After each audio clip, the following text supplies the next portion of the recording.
तो आज हम बात करने वाले हैं क्लास 10 प्रकाश परावर्तन के बारे में, है ना। ये हमारा जो है 8वां लेक्चर होगा। इसमें हम बात करेंगे उत्तल दर्पण में। उत्तल दर्पण में परावर्तन के बाद जो है किरणों की स्थिति क्या होगा, है ना। उत्तल दर्पण में परावर्तन के बाद, किसके बाद, परावर्तन के बाद किरणों की जो स्थिति है वो क्या होगा, ठीक है। तो चैप्टर का नाम है प्रकाश का परावर्तन। प्रकाश का परावर्तन।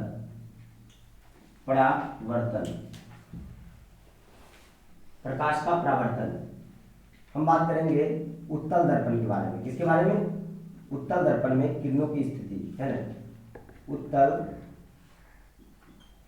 दर्पण में परावर्तन के बाद, किसके बाद, परावर्तन के बाद, है ना। परावर्तन होने के बाद किरणों की स्थिति,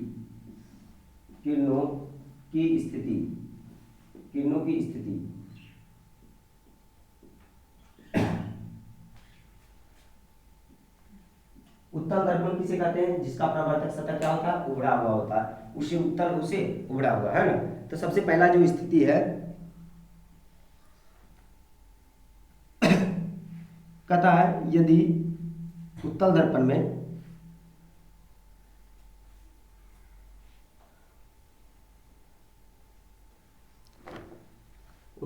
सबसे पहले हम बना लेते हैं। यहाँ पर जो है 3 स्थिति के बारे में बात करेंगे, है ना। सबसे पहला जो स्थिति होगा वो हमारा कहता है यदि उत्तल दर्पण के प्रधान अक्ष के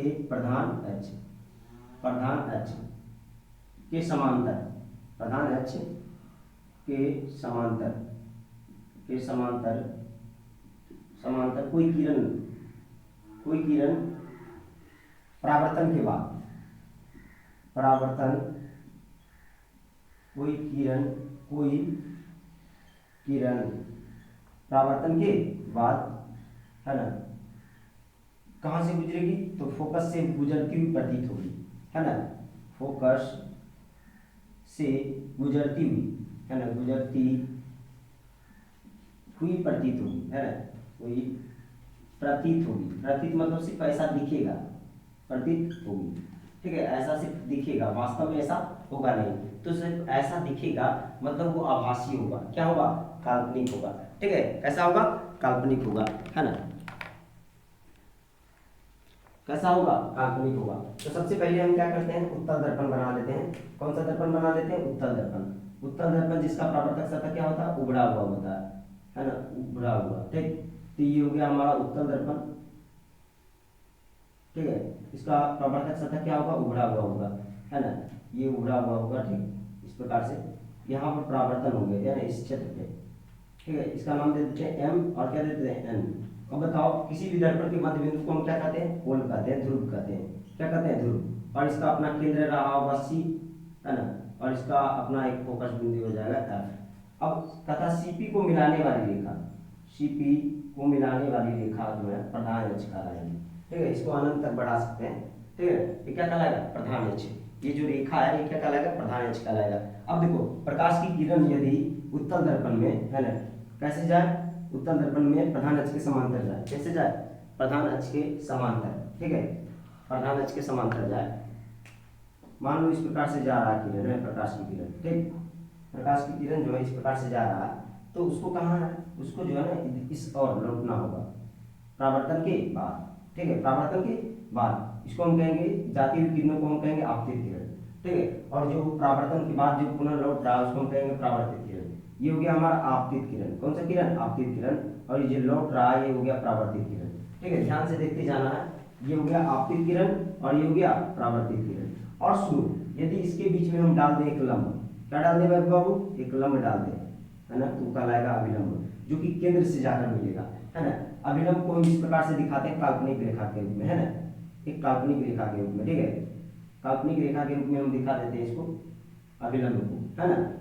अब हम बात करते हैं कि ये जो है आपतित किरण है, इस प्रकार से जा रहा है और परावर्तन होने के बाद उधर जा रहा है, तो ये किस ओर जा रहा है, किस ओर जाता हुआ महसूस हो रहा है ना। लग रहा है ना कि ये फोकस की ओर बढ़ना चाह रहा है। ये किसकी ओर बढ़ना चाह रहा है? फोकस की ओर बढ़ना चाह रहा है, है ना, किसकी ओर बढ़ना चाह रहा, फोकस की ओर। तो ये हुआ यदि उत्तल दर्पण में, है ना, प्रधान अक्ष के समांतर कोई किरण जाती है, प्रधान अक्ष के समांतर जाती है, तो उन्हें पुनः वापस लौटना होगा और उस ऐसा लगेगा जैसे कि वो फोकस की ओर जा रहा है ना, ऐसा महसूस होगा, सिर्फ ऐसा प्रतीत होगा कि फोकस से होकर गुजर रही है। वास्तव में ऐसा नहीं होता।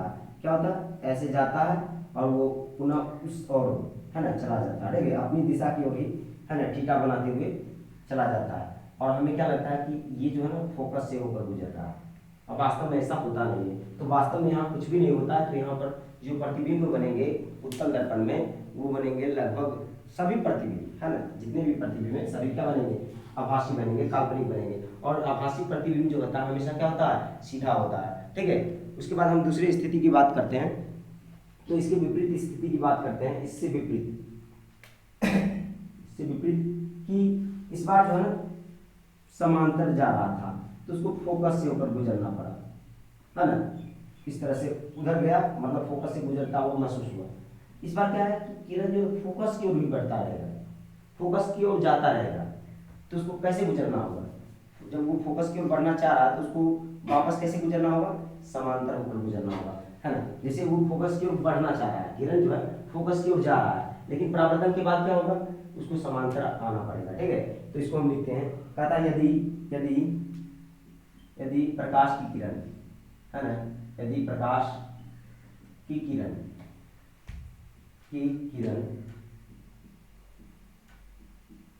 उत्तल दर्पण में, है ना, कौन सा दर्पण में, उत्तल दर्पण में फोकस की ओर हो, है ना, फोकस की ओर, है ना, उत्तल दर्पण में फोकस की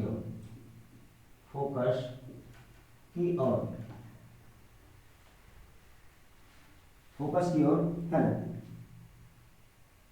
जा रही हो, है ना, जा रही हो, तो परावर्तन के बाद क्या होगा बाबू, तो परावर्तन के बाद जो होगा, है ना, उसे प्रधान अक्ष के समांतर जाना होगा।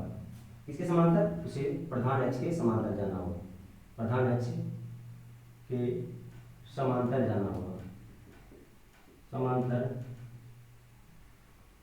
जाना होगा, ठीक होगा। कहता है यदि प्रकाश की किरण उत्तल दर्पण में फोकस की ओर जा रही है, फोकस की ओर अग्रणी है, फोकस की ओर, है ना, उसका दिशा है, ठीक है, वो फोकस की ओर बढ़ना चाह रहा है, लेकिन परावर्तन के बाद क्या होगा, उसको उसके दिशा में परिवर्तन हो जाएंगे, है ना, उसके दिशा में क्या हो जाएंगे, परिवर्तन हो जाएंगे। तो इसका जो फिगर है 2 नंबर का यहाँ बना लेते हैं। 1 नंबर का जो ये फिगर है यहाँ है, ठीक है। कहता उत्तल दर्पण जिसका परावर्तक सतह क्या होगा, उसे उत्तल उसे उबड़ा, है ना, उसे उत्तल उसे उबड़ा, जिसका परावर्तक सतह क्या हो, उबड़ा हुआ हो, कैसा हो, उबड़ा हुआ हो, ठीक है, उसे उत्तल उसे उबड़ा। ये हो गया एम दर्पण और ये हो गया एन दर्पण। इसके मध्य बिंदु को हम क्या कहेंगे, ध्रुव कहेंगे, क्या कहेंगे, ध्रुव कहेंगे, पोल कहेंगे, ठीक है। तो ये हो गया हमारा पोल। अब इसको अगर हम आगे बढ़ा दें तो ये हमारा क्या होगा बाबू, केंद्र होगा, है ना, और आगे बढ़ा दें तो क्या कहलाएगा, अनंत कहलाएगा, और इसके बीच का जो बिंदु होगा उसको कहलाएगा फोकस बिंदु, जहां पर की किरणें क्या होंगे, फोकस होंगे, है ना, फोकस होंगे, एक जगह जमा होंगे, है ना, जहाँ पर प्रकाश की किरणें यहाँ से गुजरेंगी। तो कहता है कि मान लो कि एक किरण है जो फोकस की ओर ही बढ़ना चाह रहा, किसकी ओर बढ़ना चाह रहा, फोकस की ओर ही बढ़ना चाह रहा, ठीक है। तो ये क्या है, फोकस की ओर तो बढ़ना चाह रहा, लेकिन परावर्तन के बाद इसको जो है ना, ये हो गया हमारा प्रधान अक्ष, पहले इसको हम बना लेते हैं सही ढंग से,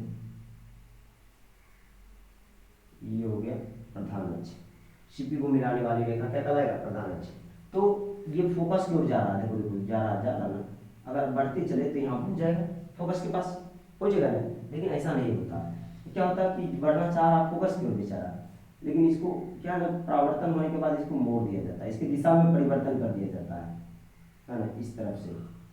इसको हम कहेंगे आपतित किरण, मतलब आ रही है किरण, ये हो जाएगी परावर्तित किरण। उस समय क्या था, ये था आपतित किरण, मतलब जा रही थी किरणें, मतलब आ रही थी, कल तो आ रही जा रही है ना, तो ये आ रही थी किरणें आपतित किरण, और ये जा रही है, तो ये क्या होगा, परावर्तित किरण।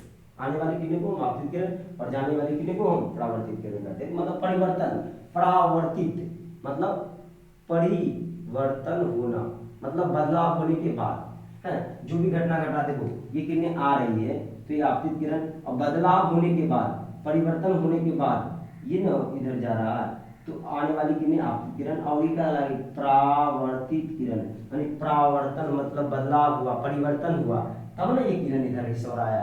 चलो अब लेकिन महसूस क्या होगा, महसूस होगा कि ये फोकस की ओर जा रही थी तो जा ही रही है, ये जाना चाह रही है तो जा रही है, ऐसा महसूस होगा, हमें प्रतीत होगा, है ना, ऐसा क्या होगा, प्रतीत, ऐसा आभास होगा, है ना। ये इसको हम कहेंगे काल्पनिक रेखा, इसको हम क्या कहेंगे, काल्पनिक रेखा, है ना। कुछ इस प्रकार से हम दिखा सकते हैं, ठीक, काल्पनिक रेखा को कुछ इस प्रकार से दिखा सकते हैं, ठीक है ना।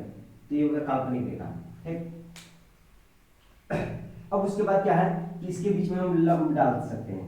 ये मान लो ये हो गया हमारा आपतित किरण, ये हो गया परावर्तित किरण। तो आपतित किरण और परावर्तित किरण में के बीच में डाला गया लंब क्या कहलाएगा, अभिलंब, क्या कहलाएगा, अभिलंब, है ना। और ये हो जाएगा हमारा, क्या हो जाएगा, ये हो जाएगा अभिलंब, क्या हो जाएगा, ये हमारा अभिलंब हो जाएगा, ठीक है। ये अभिलंब हो जाएगा जो कि सी से जाकर मिलेगा, किससे जाकर मिलेगा, सी से जाकर मिलेगा, है ना। इसको हम थोड़ा सा मिटा देते हैं, यहाँ पर साफ साफ दिखाई नहीं दे रहा, ठीक, तो इसको हम मिटा दिए सबसे पहले, है ना। चलो ये जो हमारा होगा कोण आई होगा, है ना, आने वाली किरणें से कोण आई बनता, ये होगा कोण आई, और ये हो जाएगा कोण आर, है ना। इंसिडेंट रे और क्या होगा, रिफ्लेक्शन रे, है ना। चलो ये हो गया, और ये दूसरा स्थिति था। उसके बाद हम बात करते हैं तीसरी स्थिति की, है ना। तीसरी स्थिति के बारे में बात करते हैं। तो तीसरा जो स्थिति है इसको भी लिख देते हैं।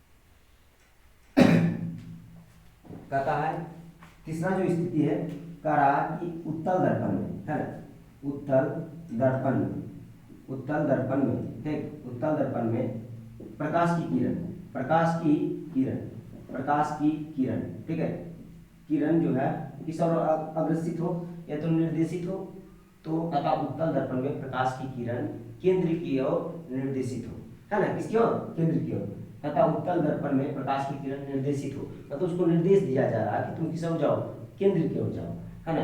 उत्तल दर्पण में प्रकाश की किरण, है ना, प्रकाश की किरण वक्रता केंद्र, है ना, वक्रता केंद्र, वक्रता केंद्र सी, सी की ओर, की ओर क्या हो, निर्देशित हो, क्या हो, निर्देशित हो, ठीक है। तो परावर्तन के बाद, परावर्तन के बाद फिर क्या होगा, तो परावर्तन के बाद, परावर्तन के बाद, परावर्तन के बाद क्या होगा, उसी पथ से उन्हें लौटना होगा, है ना। परावर्तन के बाद उसी पथ से उसको वापस लौटना होगा। जैसे वो केंद्र की ओर जा रहा है तो केंद्र से क्या है, उसको वापस जाना होगा, ठीक। तो हमें ऐसा महसूस होगा कि वो केंद्र की ओर पहुंच रहा है, लेकिन वास्तव में वो केंद्र की ओर जाना चाहता है लेकिन जा नहीं पाता है। ऐसा सिर्फ हमें महसूस होता है कि वो केंद्र की ओर पहुंच गया, केंद्र तक पहुंच गया, है ना। फिगर के माध्यम से हम समझेंगे। तथा परावर्तन के बाद पुनः पुनः उसी पथ से, है ना, उसी पथ से वापस लौटेंगे, उसी पथ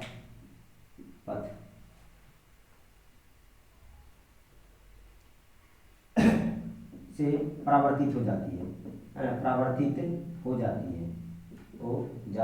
है, ठीक है। ये समझने लायक बातें हैं। भाषा लिखने का अलग अलग तरीका हो सकता है, ठीक, समझ में आ रहा है ना। लिखने का तरीका भिन्न भिन्न हो सकता है, उससे कोई दिक्कत नहीं, मेन मुद्दा है समझना, ठीक है। अगर आप इसको समझ जाते हैं तो कई तरीकों से लिख सकते हैं। तो अब हम बात करते हैं उत्तल दर्पण। उत्तल दर्पण किसे कहते हैं, सबसे पहले हम बना लेते हैं उत्तल दर्पण, है ना। यहाँ पर हम बना लेते हैं उत्तल दर्पण। उत्तल दर्पण जिसका परावर्तक सतह क्या होता है, उभड़ा हुआ होता है, कुछ इस प्रकार से होता है ना। ये हो गया उत्तल दर्पण। दर्पण का नाम हम दे देते हैं एम और एन, है ना। इसके मध्य बिंदु को हम क्या कहेंगे, ध्रुव कहेंगे, और इसके केंद्र को हम क्या कहेंगे, सी कहेंगे, ठीक है, वक्रता केंद्र। और यहाँ पर क्या हो जाएगा, फोकस बिंदु, है ना, यहाँ पर कुछ आसपास फोकस बिंदु हो जाएगा, है ना। इस तरफ लिख लेते हैं ध्रुव।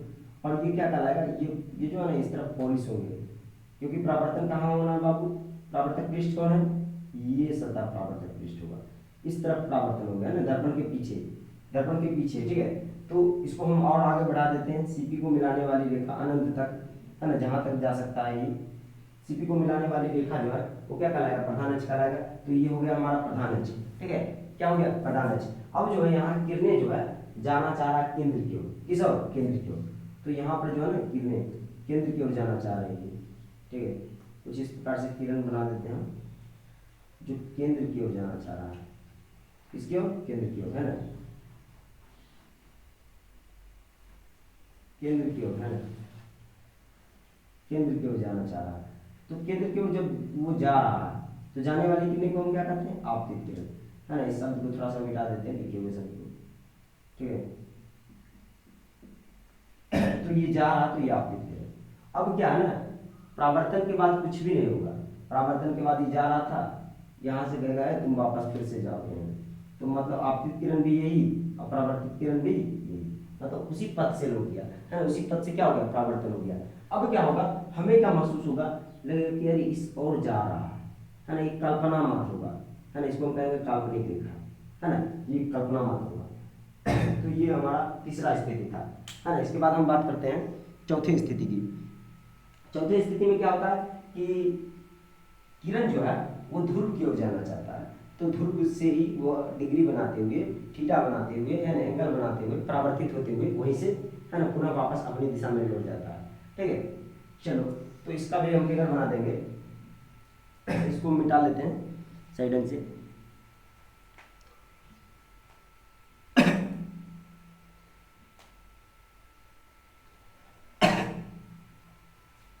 इसको हम मिटा देते हैं, ये तो इसी में हम फिर से लिख देते हैं, क्या है, उत्तल दर्पण में प्रकाश की किरण, है ना, प्रकाश की किरण वक्रता केंद्र की जगह क्या आ जाएगा, वक्रता केंद्र की जगह जो है वो आ जाएगा हमारा प्रधान बिंदु, है ना, क्या आ जाएगा, प्रधान बिंदु, इसको हम कहते हैं पी, है ना, मुख्य मूल बिंदु, है ना, ये तो हम प्रधान बिंदु कह सकते हैं, प्रधान बिंदु, प्रधान बिंदु को हम क्या कहेंगे, पी कहेंगे, प्रधान बिंदु को हम क्या कहेंगे, पी कहेंगे। पी की ओर अगर निर्देशित हो तो परावर्तन के बाद क्या होगा, परावर्तन के बाद जो है पुनः उसी दिशा में, है ना, उसी पथ पे नहीं, उसी दिशा में, पुनः उसी दिशा, पुनः उसी दिशा में परावर्तित हो जाती है ना, परावर्तित हो जाती है, ठीक है, परावर्तन हो जाता है। यहाँ पर जो है ना कोई काल्पनिक रेखा नहीं खिंचाएगा, ठीक है, यहाँ पर कोई भी काल्पनिक रेखा नहीं खिंचाएगा, ठीक है। तो इस फिगर को हम इस प्रकार से बना देते हैं,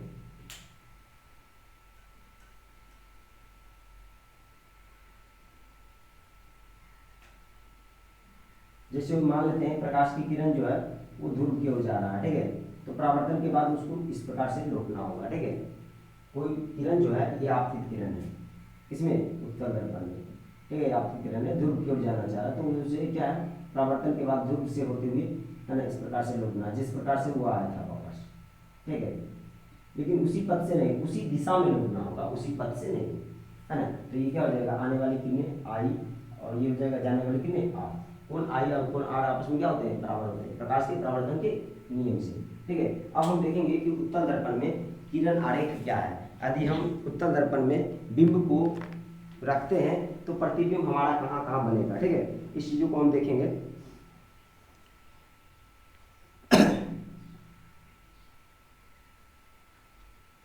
तो इसको हम मिटा लेते हैं साइड से, उसके बाद हम जो है उत्तल दर्पण में देखेंगे बिंब एवं प्रतिबिंब की स्थिति, है ना, बिंब एवं प्रतिबिंब की स्थिति और उसकी प्रकृति के बारे में हम बात करेंगे, उसके गुण के बारे में हम बात करेंगे, ठीक।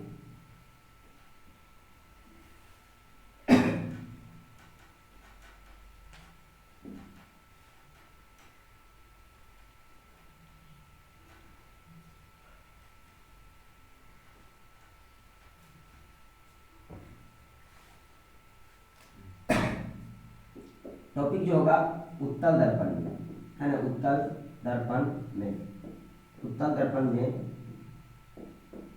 बिंब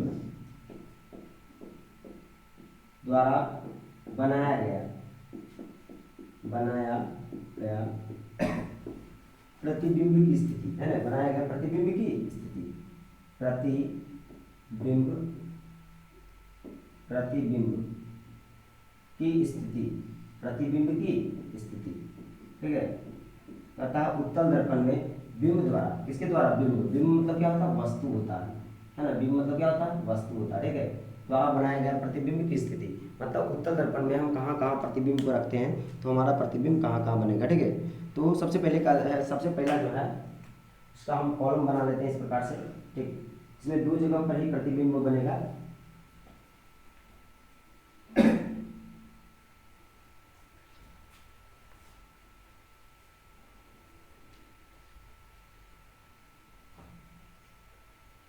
कुछ इस प्रकार से कॉलम बना लेते हैं, दो ठो, है ना, दो कॉलम बना लेते हैं, ठीक, ये हो जाएगा क्रमांक इसमें, है ना, 1 2 लिख देंगे, ये 1 हो जाएगा और ये हो जाएगा यहाँ पर हमारा बिंब, ठीक है, ये हो जाएगा बिंब, है ना, बिंब मतलब वस्तु, ठीक है, वस्तु की स्थिति, बिंब की स्थिति, ठीक है। तो बिंब को कहाँ रखना है, उसके बाद हो जाएगा प्रतिबिंब की स्थिति, है ना, प्रतिबिंब की स्थिति, ठीक है, उसके बाद हो जाएगा उसकी प्रकृति, उसके गुण आभासी होंगे कि क्या होंगे, है ना, उसके बाद हो जाएगा सीधा, है ना, उसके बाद आकार, ठीक। तो ये हो गया कॉलम, सबसे पहले बिंब की स्थिति, प्रतिबिंब की स्थिति, है ना, और बिंब का आकार, तो प्रतिबिंब, ठीक है, बिंब को हम क्या कहते हैं, यू कहते हैं, प्रतिबिंब को हम क्या कहते हैं, वी कहते हैं। अब कहा बिंब का आकार, है ना, बिंब का, प्रतिबिंब का आकार, प्रतिबिंब का आकार, साइज की बात करें तो, है ना, आकार, ठीक है। उसके बाद हो गया आभासी या काल्पनिक, है ना, जिसको हम कहते हैं प्रतिबिंब की प्रकृति, है ना, तो ये दोनों को एक कर लेते हैं, प्रतिबिंब की प्रकृति, है ना, गुण, ठीक है।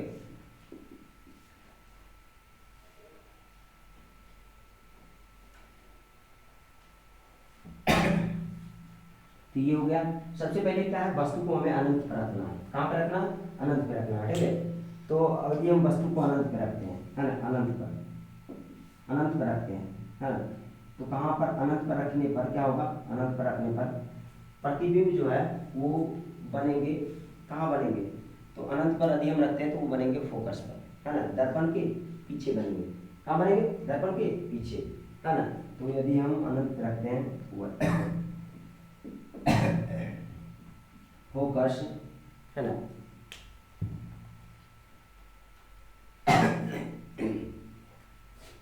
क्या हो जाएगा, फोकस बिंदु, क्या हो जाएगा, एफ, फोकस बिंदु एफ, ठीक है।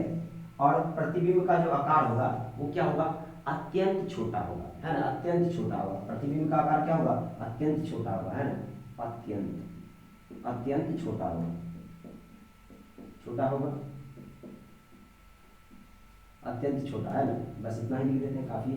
अब पता प्रतिबिंब की प्रकृति क्या होगा, तो प्रतिबिंब जो है आभासी होगा, कैसा होगा, आभासी किसको कहते हैं, काल्पनिक, जो कल्पना मात्र हो, है ना, आभासी, या हम इसको कह सकते हैं काल्पनिक, ठीक है, आभासी और काल्पनिक। जब आभासी और काल्पनिक कोई चीज होता है तो क्या होगा, देखो, कोई चीज यदि वास्तविक हो तो उसका प्रतिबिंब जो है क्या होगा, उल्टा होगा। यदि प्रतिबिंब क्या होगा, वास्तविक हो तो प्रतिबिंब का जो प्रकृति है वो क्या होगा, उल्टा होगा। और कोई प्रतिबिंब आभासी हो, काल्पनिक हो, तो उसका प्रतिबिंब का जो प्रकृति है वो क्या होगा, हमेशा सीधा होगा, है ना, क्या होगा, सीधा होगा, है ना, स्थिति कर ले तो, है ना, ये हो गया प्रकृति, ये हो गया स्थिति, है ना, बिंब की, प्रतिबिंब की स्थिति, ये सीधा होगा, क्या होगा, सीधा, वास्तविक तो उल्टा, है ना, आभासी तो सीधा, बस इतना याद रखना है। अब दूसरा जो स्थिति है, यदि हम वस्तु को रख दें अनंत, मतलब जो सी से क्या हो, परे हो, जो सी से पीछे हो, ध्रुव से पीछे हो, है ना। तो अगर हम अनंत और पी के बीच रखें, अनंत मतलब जो पीछे हो, है ना, अनंत और पी के बीच रखें, तो कहाँ प्रतिबिंब बनेगा, एफ और पी के बीच, एफ और पी के बीच बनेगा। कहाँ बनेगा, तो दर्पण के पीछे बनेगा, है ना, दर्पण के पीछे बनेगा। ये अत्यंत छोटा, तो ये छोटा बनेगा, ये अत्यंत छोटा, तो ये क्या बनेगा, छोटा। कैसा बनेगा, आभासी बनेगा। और जो चीज़ आभासी बनता है, जो प्रतिबिंब आभासी बनता है, उसका जो है, उसका जो गुण कैसा होता है, तो हमेशा सीधा होता है, बस यही होगा, ठीक है। तो कहता है अनंत, अनंत, अनंत, अनंत तथा, अनंत तथा किसके बीच, पी के बीच, है ना, अनंत तथा पी के बीच, अनंत तथा पी के बीच रखेंगे तो हमारा प्रतिबिंब कहाँ बनेगा, फोकस बिंदु, है ना, फोकस बिंदु एफ, फोकस बिंदु एफ तथा, फोकस बिंदु एफ तथा ध्रुव पी के बीच बनेगा, है ना, ध्रुव पी के बीच, ध्रुव पी के बीच बनेगा, ठीक है, ध्रुव पी के बीच बनेगा, ठीक है, ध्रुव पी के बीच बनेगा, ठीक, क्लियर है। तो ये हो गया। अब कैसा बनेगा, छोटा बनेगा, है ना, कैसा बनेगा, छोटा बनेगा, ठीक है। और कैसा बनेगा, आभासी बनेगा, है ना, आभासी बनेगा, आभासी। और आभासी जो चीज बने, आभासी मतलब काल्पनिक, जो कल्पना मात्र हो, है ना, जो कल्पना मात्र हो, काल्पनिक, है ना। तो काल्पनिक बनेगा तो कैसा बनेगा, सीधा बनेगा, कैसा बनेगा, सीधा बनेगा। काल्पनिक बनेगा तो कैसा बनेगा, सीधा बनेगा, ठीक है। तो इसके प्रतिबिंब को, इसके किरण आरेख को भी हम देख लेते हैं, है ना, तुरंत ही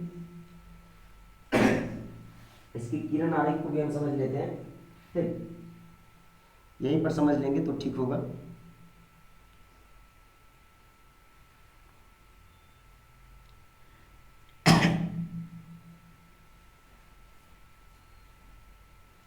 इसकी किरण आरेख को हम समझ लेंगे तो सही होगा।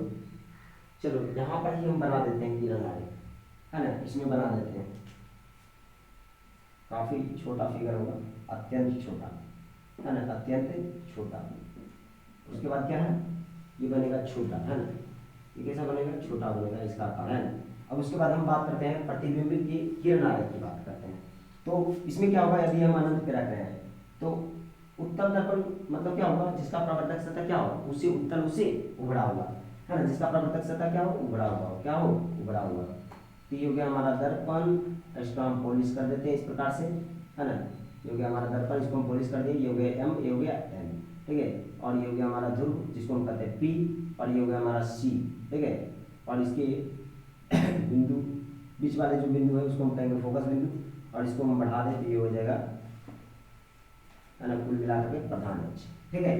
तो कहता है कि जब वस्तु अनंत पर हो, मान लेते हैं हम कोई वस्तु रख दिए यहाँ पर, अनंत पे रख दिए, ठीक है, तो उससे प्रकाश की किरणें निकलेगा, कैसे निकलेगा बाबू, समांतर होते हुए निकलेगा, प्रधान अक्ष के समांतर, नीचे भी निकलेगा प्रधान अक्ष के समांतर, ठीक है, दोनों तरफ क्या निकलेगा, प्रधान अक्ष के समांतर ही निकलेगा।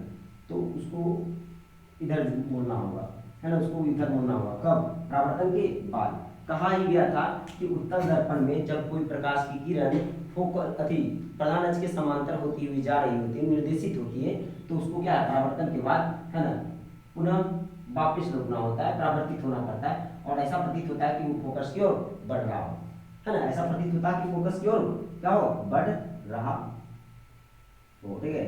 तो देखो इस प्रकार से हम बढ़ा देते हैं, और हमें क्या लगेगा कि ये भी जो है ना फोकस की ओर भी बढ़ना चाह रहा है, लेकिन वास्तव में ऐसा नहीं हुआ। ये क्या है, आपतित किरण, और क्या हो गया, परावर्तित किरण, ये क्या हो गया, आपतित किरण, और ये क्या हो गया, परावर्तित किरण, है ना, तो फोकस की ओर बढ़ना चाह रहा मात्र, ठीक है। तो यहाँ पर प्रतिबिंब हमारा बना देगा, कैसा बनाएगा, अत्यंत छोटा बनाएगा, बहुत छोटा, है ना, जहाँ पर दिखने का, मान लो ये बी है, तो ये बी पे प्रतिबिंब क्या बनाएगा, ए डैश बी डैश ही बनाएगा, क्योंकि प्रतिबिंब क्या होगा, प्रतिबिंब की जो स्थिति होगी वो सीधा होगा, कैसा होगा, सीधा।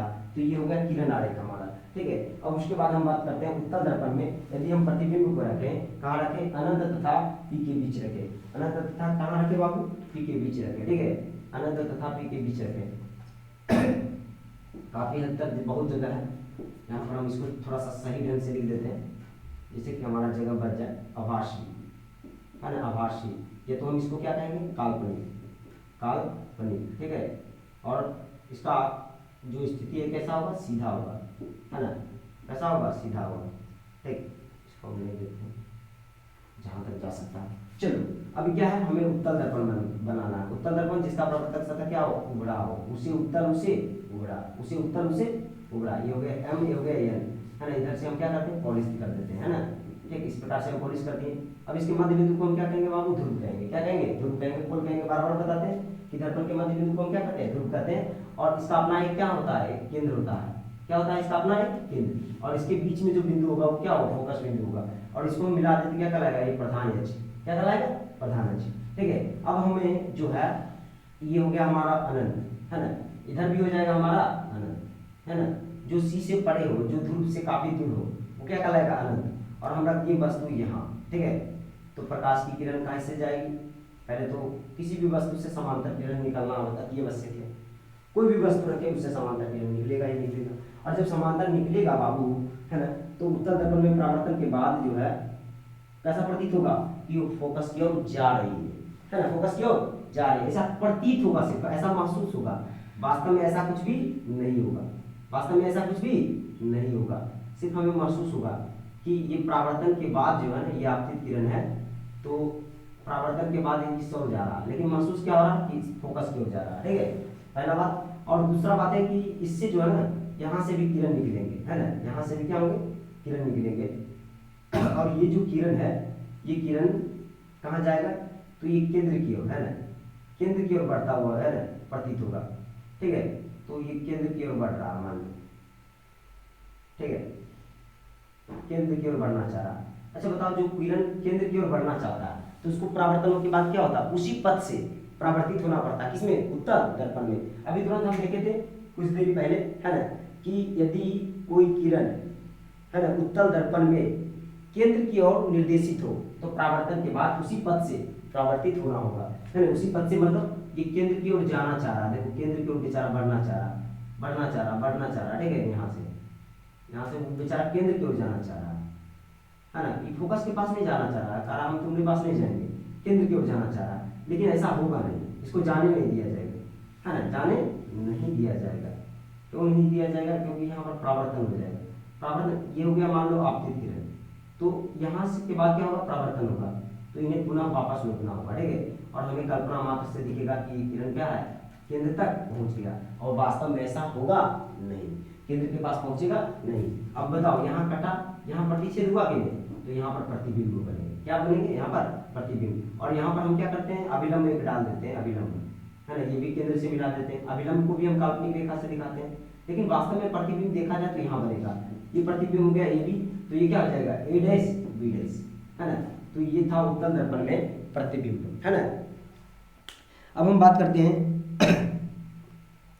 उत्तल दर्पण के उपयोग के बारे में, है ना। उत्तल दर्पण के उपयोग के बारे में हम बात करते हैं। ठीक, इसको हम सबसे पहले मिटा लेते हैं, उसके बाद हम बात करेंगे उत्तल दर्पण के उपयोग के बारे में।